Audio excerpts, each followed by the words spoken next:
Learning ডিসএবিলিটির ৩ নম্বরে থাকছে আবেগপ্রবণতা বা যেটাকে বলছি আমি ইম্পালসিভিটি।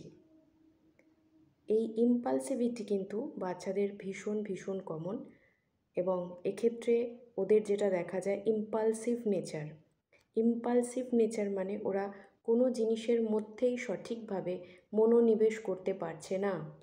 হয়তো আঁকতে বসেছে, আঁকতে হঠাৎ একটুখানি এঁকেই মনে হলো যে ওর পড়া হয়নি। আবার যখন পড়তে বসেছে তখন ওর মনে হচ্ছে যে স্কুলের হোমওয়ার্কটাও আগে করবে নাকি ওর মা ওকে যেটা পড়তে দিয়েছে সেটা করবে। আবার স্কুলে যখন ক্লাস হচ্ছে তখন ওর মনে হচ্ছে যে ইতিহাসটা ঠিকমতো পড়া হয়নি। এতে সমস্যা হয় দক্ষতা অর্জনের ক্ষেত্রে।